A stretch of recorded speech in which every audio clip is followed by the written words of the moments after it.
त्या जागा उपलब्ध करून घ्या, परंतु विद्यार्थ्यांच्या वसतिगृहांचा अजून ते बांधकाम होईपर्यंत विद्यार्थ्यांना ऍडमिशन मिळत नाही।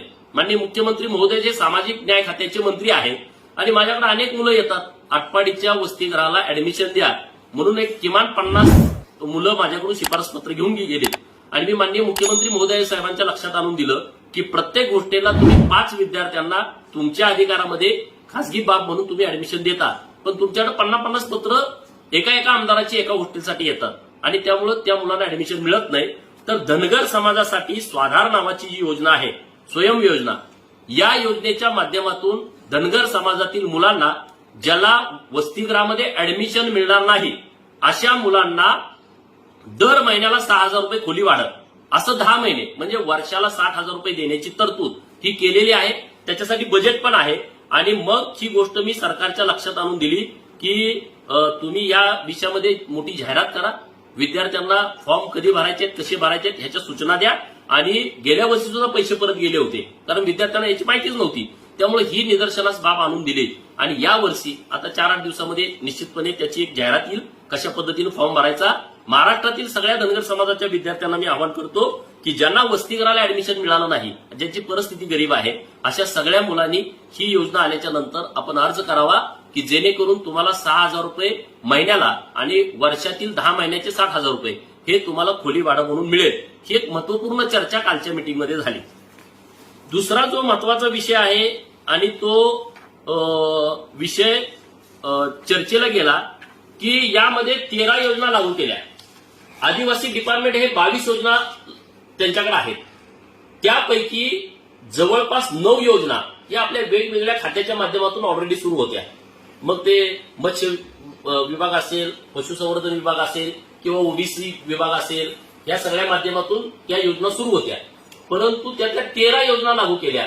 त्यापैकी 3 योजना म्हणजे कुक्कुट पक्षी खरेदीसाठी अनुदान ही योजना लागू झाली नाही, बंदिस्त मेंढी पालनासाठी अनुदान ही योजना लागू झाली नाही आणि सगळ्यात महत्वाचं की सूतगिरणींसाठी आदिवासी समाजाला सूतगिरणी ज्या पद्धतीनं सरकार देतं तशा पद्धतीनं महाराष्ट्रामध्ये धनगर समाजाच्या मुलांची सुद्धा सूतगिरणी असावी आणि त्याला अनुदान सरकारनं द्यावं।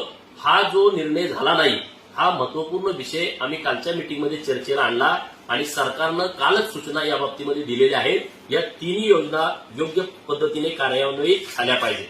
म्हणजे हा जो विषय झाला तो जे आदिवासींना ते धनगरांना। काही लोकांना असं म्हणणं की आपल्याला हे नको आहे, पण अजून 2 महिने वेळ आहे आपल्याकडे, जे मिळतंय ते आपण घेऊ ना। आपली अंतिम लढाई ही सर्टिफिकेटची आहे, एसटीचा दाखला मिळाल्याशिवाय आपण शांत बसू शकत नाही, पण तोपर्यंत सरकारनं जो वेळ मागून घेतला, आता मराठा आरक्षणाच्या आंदोलनात सुद्धा सरकारनं 1 महिन्याचा वेळ मागून घेतला। आपला तर विषय फार महत्वाचा आहे आणि मोठा विषय आहे आणि जीआर निघाला तर आपला प्रश्न मिटू शकतो। ही एक चर्चा झाली। दुसरी चर्चा त्यामध्ये अशी झाली की मी पत्र माननीय मुख्यमंत्री महोदयांना 18 तारखेला दिलं होतं की तात्काळ तुम्ही या संबंधित बैठक लावा आणि त्यामध्ये काही विषय होते। तर काय विषय होता की हायकोर्टामध्ये एक आपली रिट पिटिशन दाखल आहे माननीय मधु शिंदे आणि पुण्यश्लोक अहिल्यादेवी होळकर प्रबोधिनीच्या माध्यमातून, आणि तिथं हे सरकारच्या वतीनं कुंभकोणी साहेबांची कायमस्वरूपी नियुक्ती व्हावी ही आपल्या सगळ्या लोकांची भावना होती आणि काल हा विषय चर्चेला आला आणि तिथं सरकारनं माननीय कुंभकोणी साहेब जे माजी महाअभिवक्ता होते त्यांची निवड ही धनगर समाजाच्या केसचा अंतिम निकाल होईपर्यंत त्यांची निवड केलेली आहे। हे महत्वपूर्ण आपल्यासाठी झालं। दुसरा विषय आहे की या केसमध्ये राज्य सरकारनं खूप मदत केली आहे। माननीय देवेंद्रजी फडणवीस आणि माननीय एकनाथ शिंदे साहेबांनी हे सरकार आल्यानंतर खूप मदत केलेली आहे। 2 अॅफिडेव्हिट दिले जे अत्यंत महत्वाचे होते। तिसरा विषय आपल्याला महत्वाचा होता की जो टाटा इन्स्टिट्यूट ऑफ सोशल सायन्सनं सर्व्हे केला, त्या सर्व्हेच्या बाबतीमध्ये माननीय उच्च न्यायालय मुंबई यांनी हा सर्व्हे तुम्ही जो अहवाल आलाय तो हायकोर्टामध्ये सादर करावा अशा पद्धतीच्या सूचना दिल्या होत्या, परंतु हा अहवाल आपल्याला हायकोर्टामध्ये सादर करायचा नाही आणि सरकारनं तसं लिहून दिलं। हे पत्र आम्हाला आजपर्यंत मिळालं नव्हतं। काल विधी व न्याय खात्याचे सचिव माननीय व्यास साहेब बैठकीला होते आणि तिथं माननीय देवेंद्रजी फडणवीस साहेब आणि एकनाथ शिंदे साहेबांनी सूचना दिल्या की हे तुम्ही पत्र ताबडतोब द्या। त्यांनी काल मीटिंगमध्ये सांगितलं हे पत्र मी दिलंय, त्याचा मी पाठपुरावा मधु शिंदे साहेबांनी मी करत होतो, परंतु ते पत्र तिथं मिळालं नव्हतं। आज सकाळी परत आम्ही हायकोर्टामध्ये वकील साहेबांना विचारलं हे पत्र तुम्हाला मिळाले का, ते म्हणजे नाही मिळालं। मी परत आता फोनवरून माननीय विधी व न्याय खात्याचे सचिव व्यास साहेबांना कॉन्टॅक्ट केला आणि त्यांना विचारलं की कुंकोणी साहेबांना विचारलं की पत्र अजून मिळालेलं नाही, तर त्यांनी मला पत्र हे आता माझ्या पीएच्या व्हॉट्सअपवरती पाठवून दिलं आणि त्यामध्ये क्लिअर कट लिहिलं की महाराष्ट्र सरकार टाटा इन्स्टिट्यूट ऑफ सोशल सायन्सचा सर्व्हे जो आहे धनगर समाजाच्या बाबतीमध्ये तो हायकोर्टाला देण्यात मान्यता देत नाही. हे पत्र जे महत्वाचं होतं ते मिळालं. ज्या काही मागण्या होत्या त्यामध्ये जे मेंढपाळांच्या बाबतीमध्ये अत्यंत गंभीर विषय आहे की मेंढपाळांना मारहाण होते, मेंढपाळांना चराव कुरण मिळत नाही, जून जुलै ऑगस्ट सप्टेंबर पावसाळ्याच्या महिन्यामध्ये तिथं जंगलामध्ये येऊ दिलं जात नाही आणि म्हणून त्या बाबतीमध्ये राज्य सरकारच्या ही गोष्ट निदर्शनास आणून दिली. मागं नागपूरच्या अधिवेशनामध्ये मी एक तारांकित प्रश्न उपस्थित केला होता आणि त्या तारांकित प्रश्नामध्ये मेंढपाळांच्या चराई कुरणाचा प्रश्न निकाली काढावा अशी मागणी वनमंत्री सुधीर मुनगंटीवार साहेब यांच्याकडे केली होती आणि मी माननीय मुनगंटीवार साहेबांचं विशेष अभिनंदन करेन की त्यांनी महाराष्ट्रामध्ये वन खात्याचे कायदे हे फार क्लिष्ट आहेत आणि त्यामुळे तिथून काहीतरी मार्ग निघावा म्हणून महाराष्ट्रामध्ये महसूल विभाग, ग्राम विकास विभाग, जलसंधारण, जलसंपदा विभाग किंवा अन्य काही खात्याच्या सार्वजनिक बांधकाम असेल अशा खात्याच्या काही जमिनी महाराष्ट्रामध्ये पडून आहेत की ज्या वापरामध्ये नाहीत आणि त्या जमिनीचं क्षेत्र हे जवळपास 36.5 लाख हेक्टर आहे आणि म्हणून माननीय वनमंत्री सुधीर भाऊंनी एक संकल्पना मांडली की महाराष्ट्रातील मेंढपाळांना कायमस्वरूपी चराऊ कुरण उपलब्ध होण्यासाठी या जमिनीमध्ये चराऊ कुरण डेव्हलप करायचं आहे. त्यासाठी माननीय मुख्यमंत्री, उपमुख्यमंत्री आणि वनमंत्र्यांची बैठक होणं अपेक्षित आहे. तर ही बाब मी माननीय मुख्यमंत्री, उपमुख्यमंत्री महोदयांच्या लक्षात आणून दिली की तुम्ही वनमंत्री महोदयांना वेळ द्या आणि हा आमचा जो मेंढपाळाचा विषय आहे कायमस्वरूपीचा, तो कायमस्वरूपीचा विषय आपण मिटवून द्या. तिसरा महत्वाचा विषय आहे, आमच्या सगळ्यांच्या भावना ह्या श्री बिरोबाच्या चरणी आहेत. बिरोबा आमचं दैवत आहे आणि महाराष्ट्रामध्ये 5 काही प्रमुख ठिकाण आहेत. त्यामध्ये आरेवाडीचा बिरोबा आहे, त्यामध्ये हुलजंतीचा महालिंगराय आहे, हुन्नूरचा देव आहे, नंतर पट्टणकोडोलीचा बिरोबा आहे आणि कोल्हापूर जिल्ह्यातला वासी. ही 5 बिरोबाची मूळ स्थानं आहेत. तर राज्य सरकारकडे मी मागणी केली की या 5 स्थानाचा तुम्ही एक आराखडा तयार करा आणि तो डेव्हलप करा. माननीय मुख्यमंत्री आणि उपमुख्यमंत्री महोदयांनी तात्काळ माननीय मुख्यमंत्री महोदयांचे सचिव खारगे साहेबांना सूचना दिलेल्या आहेत की ताबडतोब तुम्ही हा एक आराखडा तयार करून घ्या आणि त्यांना किती पैसे लागतील त्या बाबतीमध्ये तुम्ही आम्हाला सांगा. आणि दुसरा एक विषय महत्वाचा चर्चेला आला की तो औरंगाबादचं नामांतरण छत्रपती संभाजीनगर झालं, उस्मानाबादचं नामांतरण धाराशिव झालं आणि 31 मेला चौंडी येथे पुण्यश्लोक अहिल्यादेवी जयंतीच्या दिनादिवशी माननीय मुख्यमंत्री आणि उपमुख्यमंत्री या दोघांनी तिथं उपस्थित राहून घोषणा केली की अहमदनगरचं नामांतरण करून पुण्यश्लोक अहिल्यादेवी नगर करण्याच्या बाबतीमध्ये सरकारनं घोषणा केली. तर या बैठकीमध्ये आम्ही त्यांच्याकडे विनंती केली की आता तुम्ही या बाबतीमध्ये कॅबिनेटमध्ये अंमलबजावणीचा निर्णय घ्यावा आणि अहमदनगरचं नामांतरण पुण्यश्लोक अहिल्यादेवी नगर हे कागदावरती करावं अशी एक मागणी केली. त्यामुळं आंदोलन राज्यामध्ये सुरू आहे. बरेच विषय आले. महत्वाचा विषय आहे की 30,000 शिक्षकांची भरती आली आणि या राज्यामध्ये हा काय नुसत्या धनगरांचा विषय नाही, हा मागासवर्गीय समाजाचा विषय आहे, हा एसटीचा आहे, एससीचा आहे, ओबीसीचा आहे, भटके विमुक्तांचा हा विषय आहे की ओपनच्या जागेवरती कोणताही उमेदवार नियुक्त झाल्यानंतर हे काही जे झाडीतील शुक्राचार्य आहेत, जे अधिकारी आहेत, ते ओपनच्या जागेवरचा जो कास्टमधला उमेदवार आहे, पात्र उमेदवार, त्याला त्याच्या कास्टवरती टाकतात आणि त्याच्या जागा नेहमी अतिरिक्त दाखवतात. आणि त्या बाबतीमध्ये सोलापूर जिल्हा परिषदनं गेल्या वर्षी तिथं स्वामी नावाचे जिल्हा परिषदचे मुख्य कार्य अधिकारी होते, त्यांनी एक अहवाल तयार केला होता की सोलापूर जिल्ह्यामध्ये 70 जागा ह्या रिक्त आहेत. परंतु आता एक तिथं जिल्हाधिकारी, जिल्हा मुख्य कार्यकारी अधिकारी आलेले आहेत, त्यांनी जरा चुकीच्या पद्धतीनं तो अहवाल बदलला आणि 87 जागा अतिरिक्त दाखवल्या. म्हणजे गेल्या वर्षी एक आयएएस ऑफिसर म्हणतोय की धनगरांच्या 70 जागा रिक्त आहेत आणि आता नवीन आलेला आयएएस ऑफिसर म्हणतोय की 70 जागा त्या गायब झाल्या, 87 जागा अतिरिक्त आहेत. म्हणजे 70 आणि 80 जवळपास 157 जागा मायनस दाखवल्या.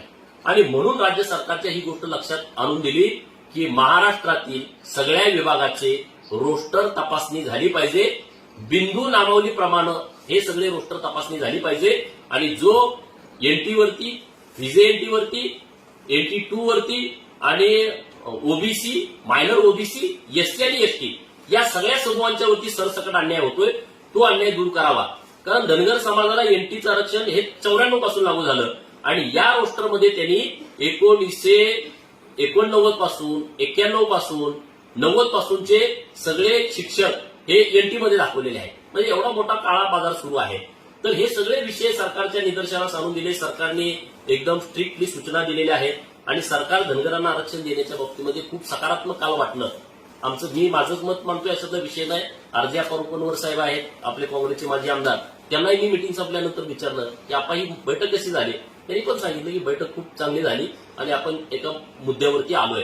तर महाराष्ट्रातील धनगर समाजाला माझं हेच सांगणं आहे की तुम्ही जो संघर्ष उभा केलाय, तुम्ही जे आंदोलन उभा केलं, तुम्ही वेगवेगळ्या ठिकाणी वेगवेगळे रास्ता रोको केले, मोर्चे केले, जेल भरो केलं, काही ठिकाणी आपले बांधव उपोषणाला बसलेले आहेत. चोंबीमध्ये, पाथर्डीमध्ये, दैवडीमध्ये काही तरुण मुलं 4 उपोषणाला बसलेली आहेत. तर तुमच्या सगळ्यांचं जे प्रयत्न होते त्या प्रयत्नाला सरकारनं खूप चांगल्या पद्धतीने रिस्पॉन्स दिलेला आहे. आपण 1960 पासून आपल्या आरक्षणाची लढाई लढतोय. आता सरकारनं 2 महिन्याचा वेळ आपल्याकडून मागून घेतलाय. तर 2 महिने तर असेच जातील, 60 दिवस जायला काय लागतं. तर निश्चितपणे आपण जे आता चाललोय ते योग्य ट्रॅकवरती चाललोय की आता आपण जीआर काढण्यावरती सर्वप्रथम ठाम आहे. जीआर काढण्याच्या प्रक्रिया सुरू असतानाच आपण कोर्टामध्ये आपली केस चालू आहे. त्या केसमध्ये सुद्धा सरकार आपल्याला सकारात्मक पद्धतीने आपल्याला मदत करतोय. आणि जर गरज पडली तर माननीय प्रकाश अण्णा शेंडेंनी हा मुद्दा मांडला, जर गरज पडली तर मराठा समाजाचं आरक्षण देण्याच्या संदर्भामध्ये माननीय नारायण राणे साहेबांची एक समिती गठीत केली होती. त्या समितीनं मराठा समाजाचा अहवाल दिला.